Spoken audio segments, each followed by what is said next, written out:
This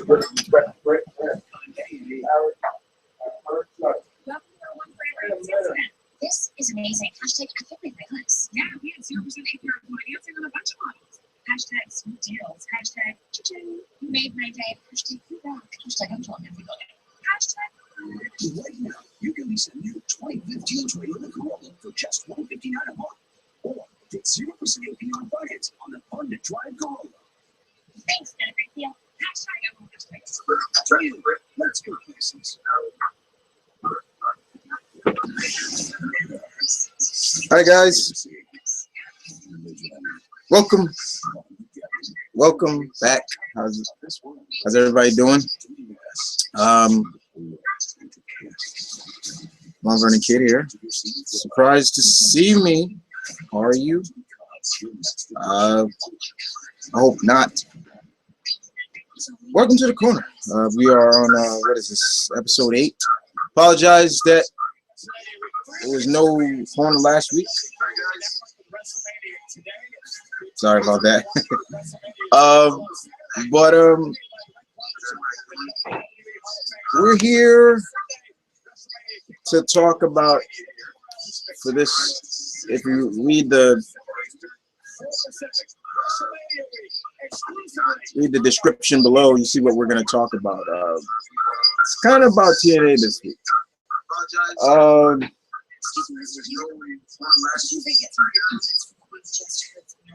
But more importantly, we're also here to talk about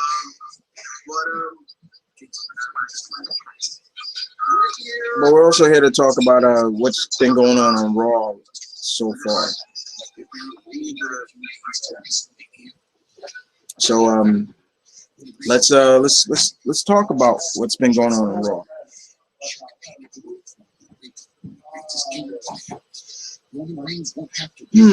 Okay, so where we start?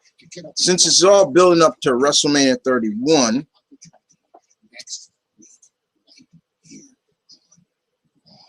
so next week, Roman Reigns will have the opportunity to say anything that he wants right to Brock Lesnar's face.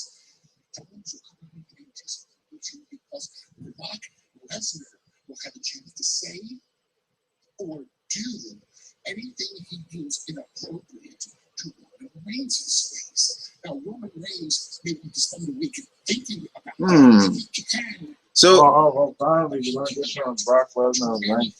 Yeah, we're going to get some Brock and. What's up, everybody? So, Open 93 in the place to do. So, where do we begin with this?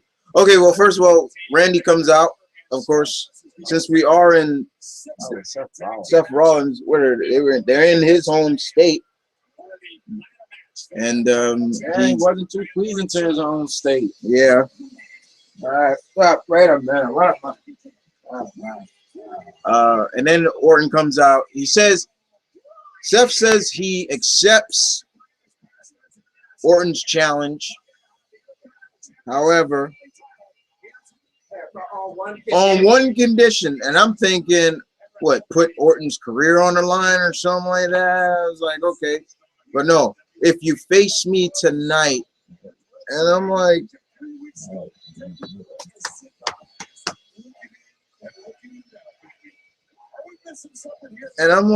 huh? Like, really? Yeah, I don't understand, but I have a feeling, and Jay flows into his house, so is Nathan Banks. I have a feeling that's all, it's all set up, it's all set up because I just don't understand the logic of why you would make the announcement, make it official that the match gonna happen at WrestleMania, but then give that same match on the night of the announcement.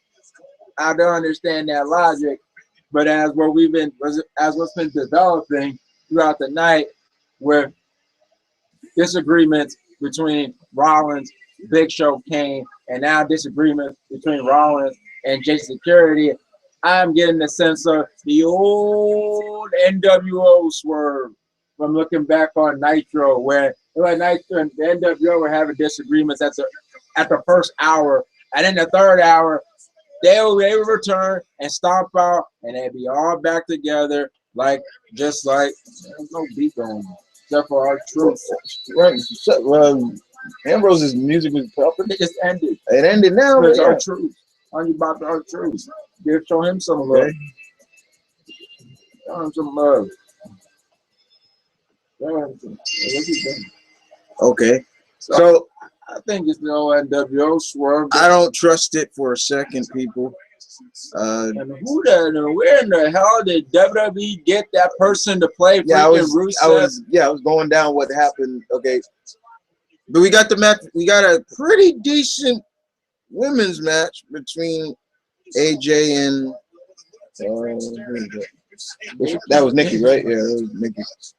Okay, yeah, I'll remember because Nikki's got the implants. Okay, yeah, there we go.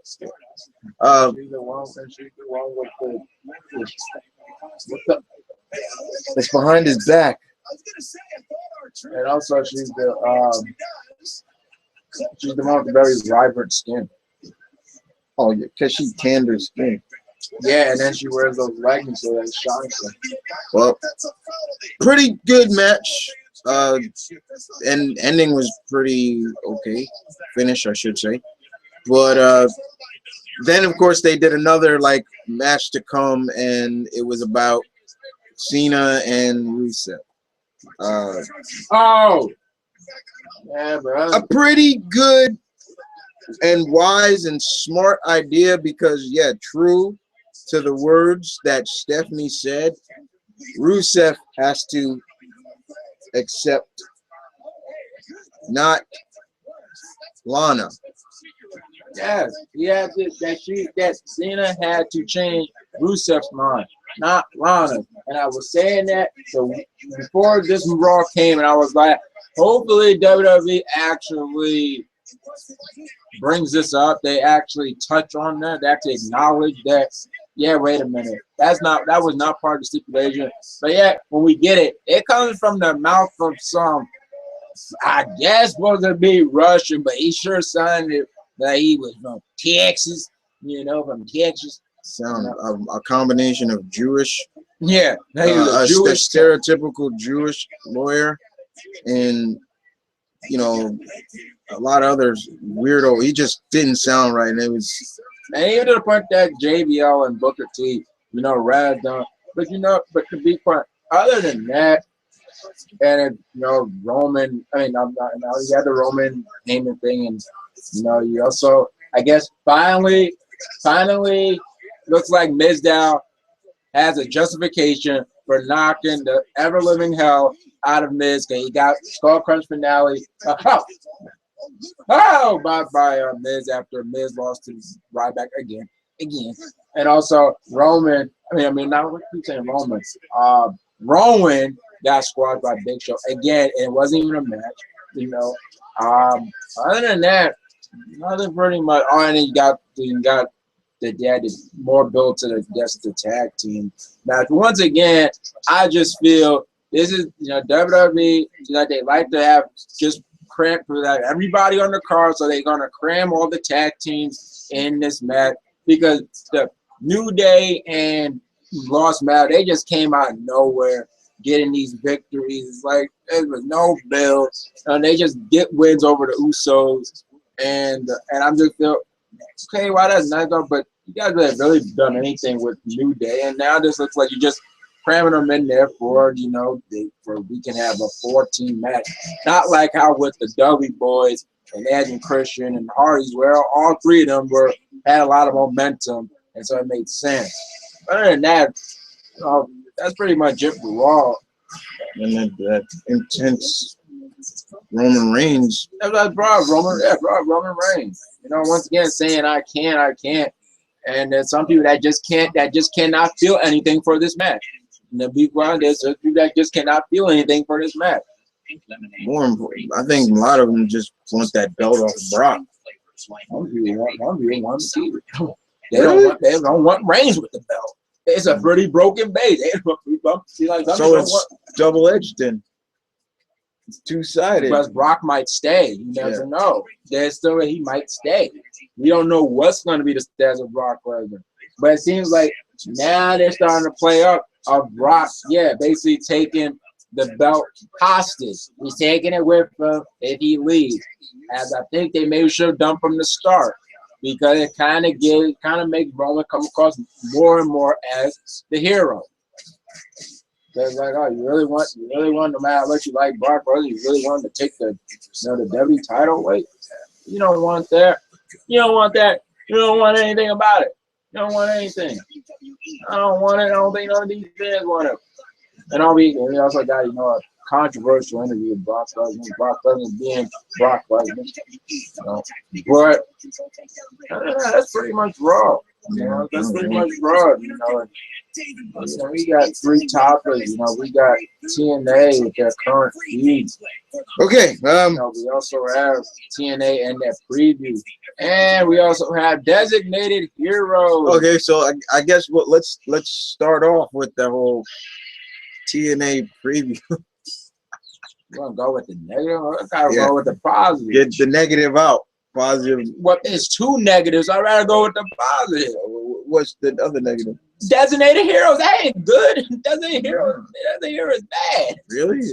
Okay. Designated hero is bad. Then we got.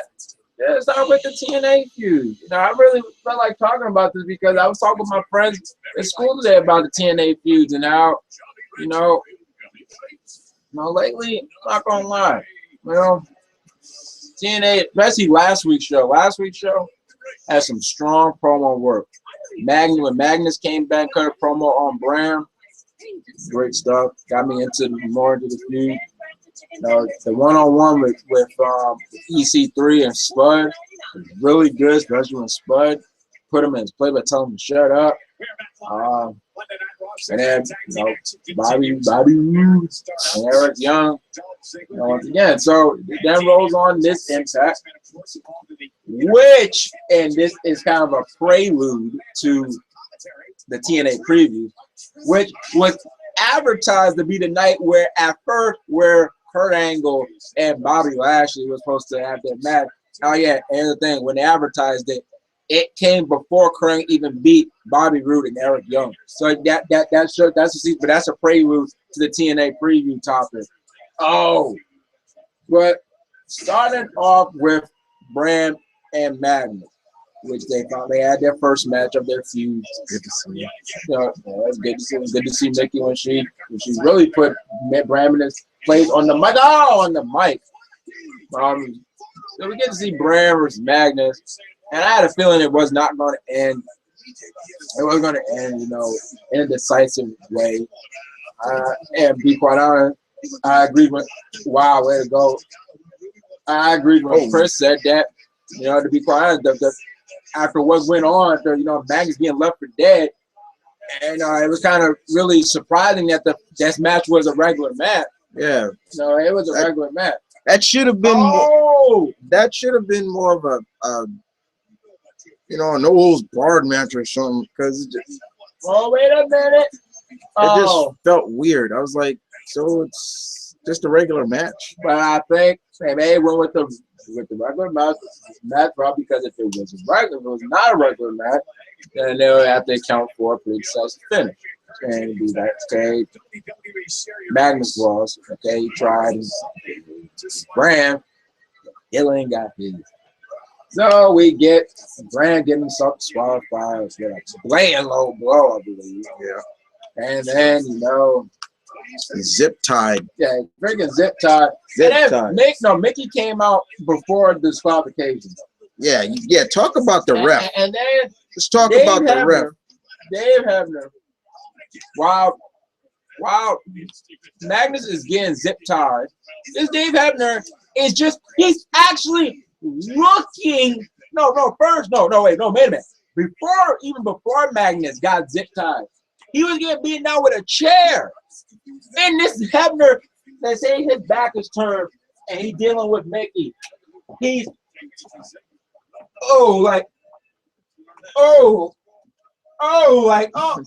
but hey, Mickey, you said, I'm like, what are you doing? And even Josh Mann, like, this is gonna be more than Dave Hebner. Like, what is he doing?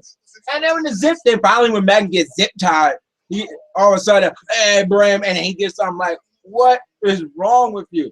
Then Mickey comes along and she, defends her man, being her ever-loving wife. know, She's future wife. They ain't married yet. Or are they? Where they are now? Okay. I believe they've been married. I keep forgetting that stuff recorded. They've been married. I know they got kids. Yeah. But so she's protecting Magnus. Stay by thy man. Yeah. Happy wife, happy life. Bram doesn't see that way. He sees dead wife, dead wife. So he grabs Mickey. And then Mickey slaps the taste out of his mouth. But when she tries to run away, gets grabbed by her. And see, that's kind of the bad thing about Mickey. She has all that hair, so that doesn't work. And then Bram, he will only let Mickey go on the one together. Kiss my boot. Kiss my boot. And unfortunately,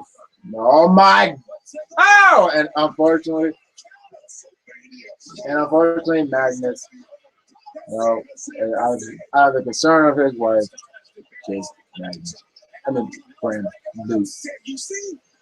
And, freaking Bram leaves to protect that night.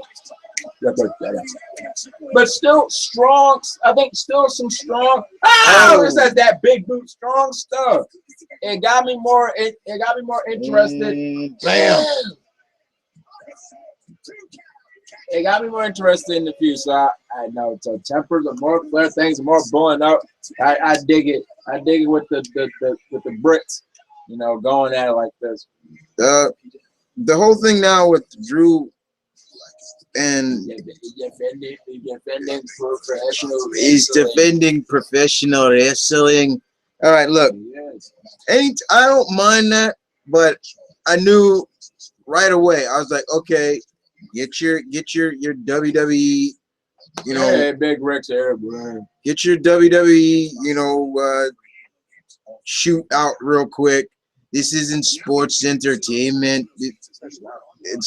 This is professional wrestling, and I'm like, yeah, okay, yeah, get that out, because you got released. All right, fine. What? But you people in WWE don't even want to say sports entertainment. They don't. They don't want to say that. They rather use the W word, wrestling, not whatever Vince says it is. Who knows? When he finally steps down, it'll be. I think Triple H don't even like saying sports entertainment. Triple H don't like saying it. I also know you got big nose. But anyway, with Drew and the Beatdown crew, Beatdown Clan, whatever the hell they call them. Look, I knew right away they were gonna have the weak link of that team come out, try to cut his own. He got his ass handed to him. It was great. I was like, yeah, because that's all the turncoat really is. Are you saying you from Vegas, dogs? When you from New York, you about that. Okay. Anyway, that poser. But anyway, besides that, then you knew right off the bat this was just a means of getting him out so they can beat down him. And it was so funny just to watch Loki just sitting there. I'm like, yeah, look at this dude. Look at him. He looked like a caged dog, ready to pounce. Yeah, because he got split open. Yeah, and was literally by accident. Yeah, by accident, but he used that for fuel. And he's like, yeah, I got let the punk go. And I'm listening to this guy. I'm like, how is he a punk? Okay, how's he a punk ass when it's 5 of you on one? Because he made his punk that when he finally came, he attacked him, without warning. Okay, then your ass should be take him on by yourself. Yeah, okay, and he's going with the beat down. Whatever. And they moved down. Whatever. They also got who sounds like MC Light singing this song. What? Oh. And then it looked like Loki was going to do the Warriors way with freaking Tim's on. I'm like, now wait a minute. Yeah, he was. Like, he had them boots on. They get him down, and then they threw him out. And, they placed Drew against the steel post. And then it looked like when Loki was going to go in, Joe hooked his arm. I'm thinking, wait a minute. What the hell? Like, Joe about to turn right here. And I know he already left him. He's saying he's gonna turn. Next thing you know, throws out the left pipe. The same left pipe that Drew, split, Loki's back of his ear with. And it just showed that Drew has no friends. Yeah, nobody came out there. He's out snowing them after he saved them. He's a one man. Oh, wait a minute, the wasteland. That cheap move. Oh, wait a minute. And then, they come and smash Drew's head in. But the thing was, that TNA should have got a better camera angle because you clearly saw that Loki that clearly garbage. went above Drew's head. Only here was ding. I'm like, oh, God. Yeah, bad camera. And that Drew, they left him bloody and everything. And you just got Loki. I told you I did. I told you.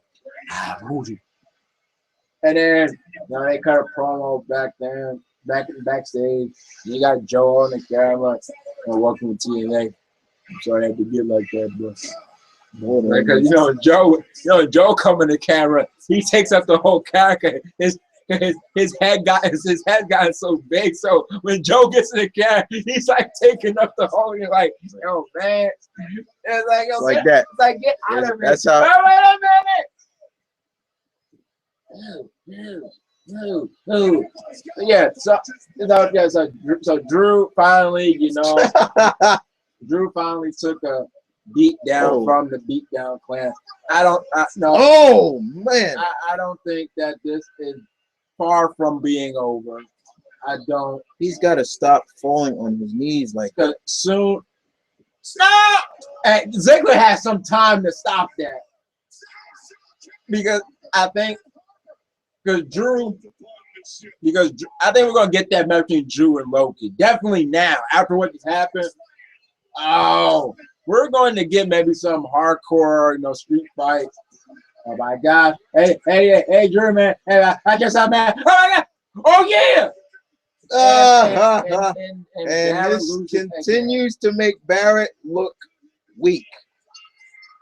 And I'm telling you, it's going to be humiliating to the other participants. If Barrett is to walk out of WrestleMania at the Intercom, I'm telling you. Barrett cannot walk out of here the winner because it's a double-edged. You brought a double-edged. Oh, you have a double-edged sword before?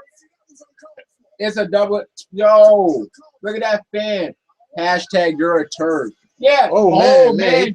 John got kicked in the face.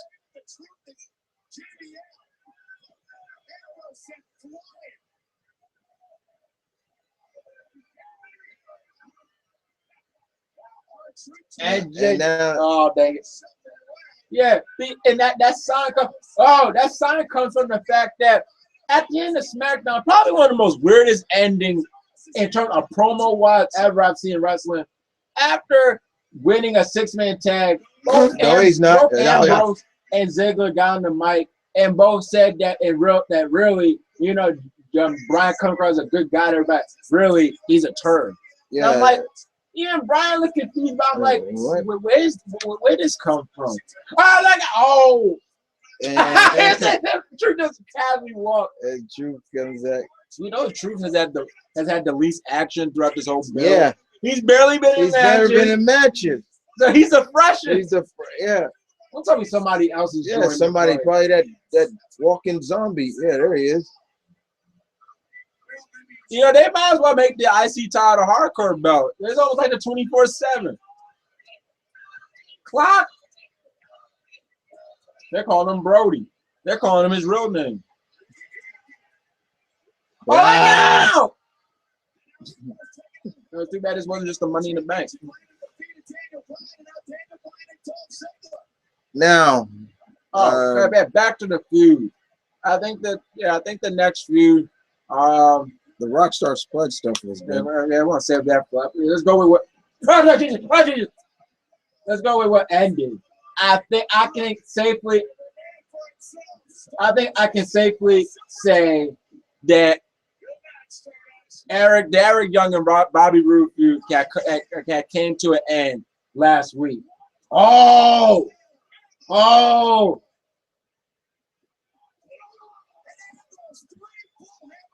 Yeah, way too late, but yes, way too late. It's way too late. You lost it, dude. It doesn't help. It doesn't help. This guy, That doesn't help. he was turned on by it. Yeah, that doesn't help, dude. You messed it up. You've been beaten down so much, man. Yeah, don't You help. know you needed that, but still, I don't think it salvages anything. Didn't salvage. Nope. He's been being down beyond repair. Oh, hey, what do you mention about that? The intergender mess. Oh, look.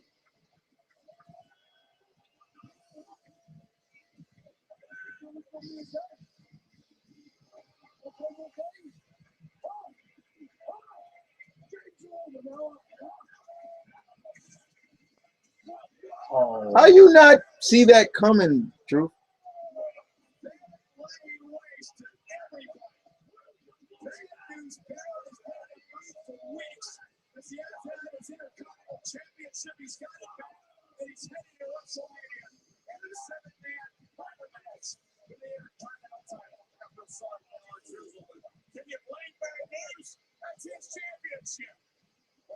Yeah, he messed it up. That didn't save anything. No, he messed up SmackDown. He's back on the loser end. This is his. It seems to be Barrett's routine. He gets injured, he comes back. He seems to always. They win give him the belt, but he loses, and then he starts losing. It's like the only thing that is just win his title defense, but yeah, everything else he loses. I don't think I'm gonna say that. Okay. I don't think I'm gonna say that. I was thinking about what else they're gonna do with that feud, but it seemed like good Brooke got a win over Robbie Reed. I wasn't really, I'm not really interested in Robbie Reed in the first place. I'm more interested in Brooke, but Bobby Roode and Eric Young had a pretty good last man standing. Even the ending, with the Rude bomb off the apron through the table, and I think it's safe to say that this feud finally come to an end.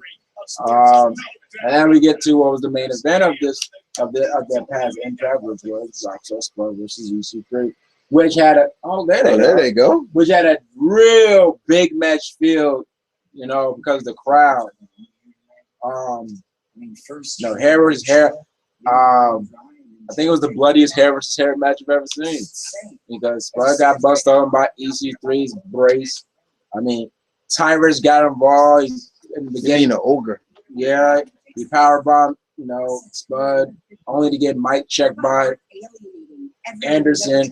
Whoa. We even made Jamie Noble quit. But it seems like you've made your own bed, so it's time that you lie in it. Made my own bed? Really? Me? I did this.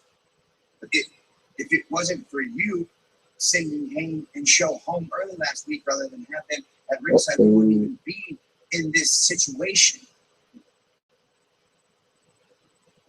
Who the hell do you think you're talking to? Oh, look, are you taking a break now from playing a hide and seek with Sting? Is that what's going on? Oh boy. What? You're gonna screw up the future of this company, huh?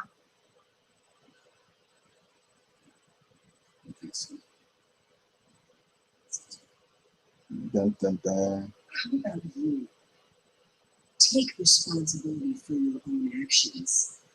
How about you man up if you can? Why don't you let him on? You get hurt. Before your situation goes from bad to worse. I still don't believe in it. This is a setup. I'm telling you. This is a setup.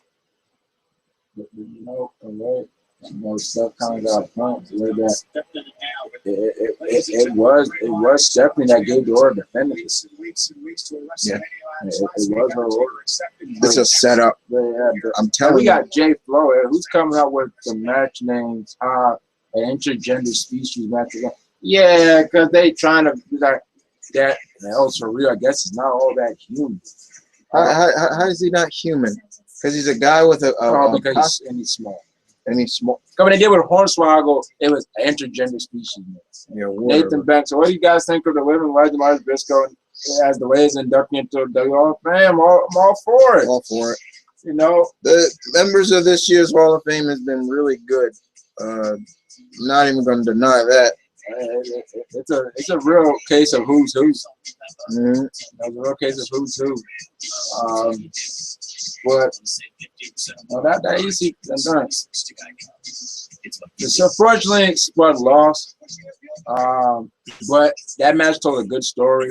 I said it before, I say it again. Still, I'm not too impressed with EC3 in terms of in-ring, but in terms of character, they got that well down pat. And that match, I don't think really had to rely on, you know, 5-star, moves and everything, or catch as catch can wrestling, or scientific. But it just told a good story. Spud came up believable as the underdog, the mighty underdog. And it was funny. TNA further showing that these are taped. When they came back, before they came back from commercial break, it gave a warning, graphic nature, please be advised. Now I'm like, okay, I've never seen that before for a wrestling show. Even if it is take a SmackDown's never done that, but TNA did. And once again, that kind of loosened the preview in a way. But then it looked like, Spud and EC3 had a change of heart. And it didn't come after a match. It came before he hit the 1%er on Spud. And then, he sings Spud's praises, you're a gazelle and this and that. You're not going to shave your head in front of your family, everything. And really, he's holding the ropes for Spud, clock Spud, and nah, it's stopping time. And he sets Spud up in the tree of woe, and he shaves a little bit of Spud's head. Yeah, well, what a real douche. What a douche move. But if that was the end of EC3 versus Spud, not gonna lie, they did a good job with the build-up. Made a good dynamic. I think Spud and EC3, they had great chemistry together when they were partners, and they also had good chemistry as enemies. I guess the old saying goes, good friends, best friends, better enemies. The best friends make the best enemies. So, but I gotta give TNA credit. So far their feuds have been pretty, with the Michael, they've been pretty strong. But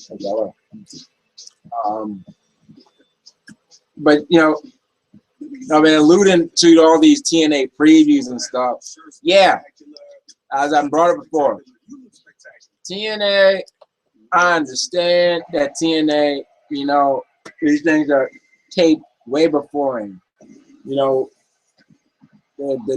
These English, the British tapings were like around, I believe, in January or so. Or could be February. January. I think they were like right after the New York tape, which were in from January 7th to January 9th. I understand taping off, but that does not really mean you have to show real previews of your show. Yeah, I'm telling you. And the worst had to have been on the show before last week. Before Angle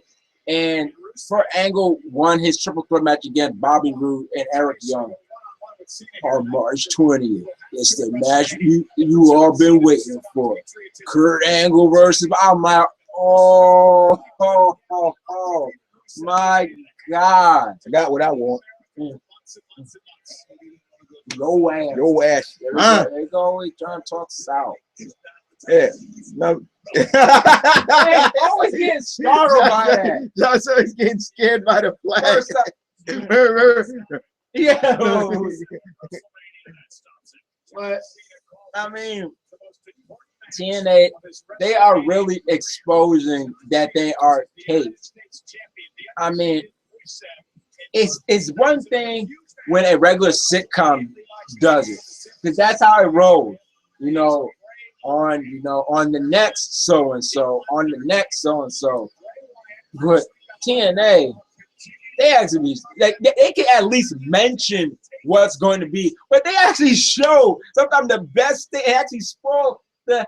For instance, when Dixie Carter got put to table, they basically showed they actually everything. Exploited that already. They basically showed everything. Here she goes. I'm like, oh man, you just spoiled that. You know, you could just. Destination America ain't helping either. Because they're the ones showcasing it too. But Spike did it too, so nobody's helping. And if it's TNA's production ideas, sir, that's okay. That's what you guys may want to do. All right, that's the best way they can do to get people to view their product. Maybe they just want to be different, but in a bad way. But that's bad because I don't see why. I don't see the point of really exposing that you're taped like that. We got J Flow. Whoa, LL Cool J.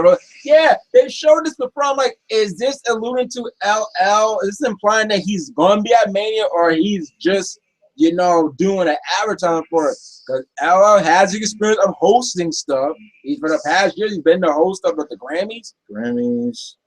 The music awards. So, yeah, and he's always had that same suit. And he's not in difficult territories with WWE. He's been on WWE before.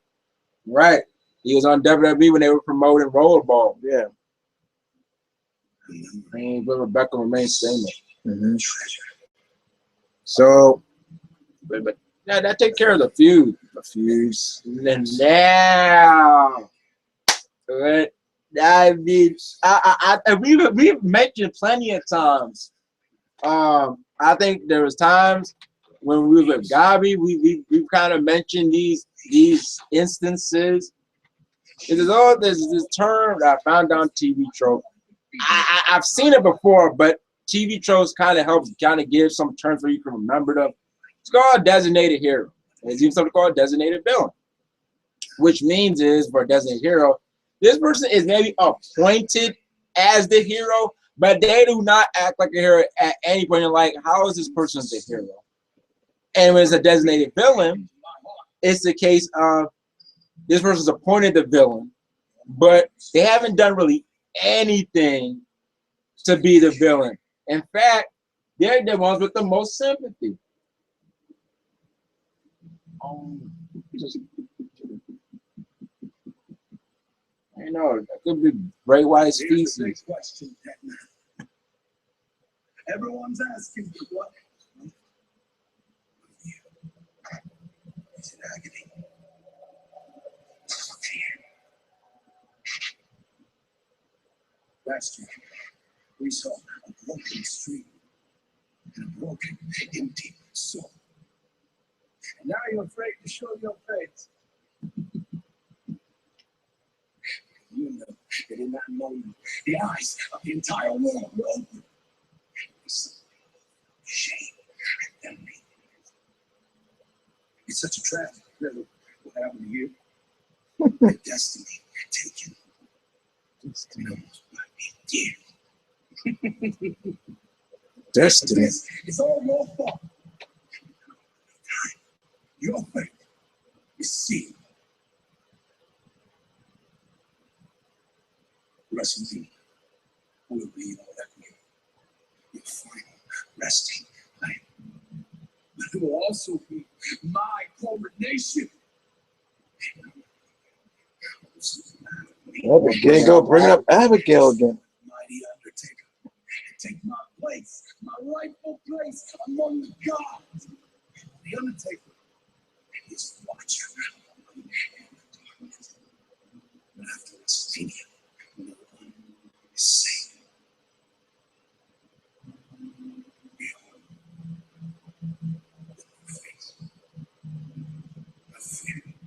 I'm actually laughing at your face. MV.K taking these two straight minutes. But that's never happened. Just never happened. So yeah, so designated hero. There's been plenty of cases in wrestling where the so-called hero of the feud has done some things where it makes you wonder, how's this person a hero? And I'm feeling more sorry for the supposed villain or heel. And kind of saw a little bit last week. You know, we didn't see that Raw, but I remember hearing all about rapping with Cena and Rusev. And yes, at first Cena warned him. And he said, blah blah blah, America. You know, don't come down and show you. You know, oh glory. You don't. Oh glory. You don't do that to us. You know, rah rah, America. America kicks ass. You know, you speak bad about it. You know, and he does. He comes down and somehow he locks Bruce up in the STF.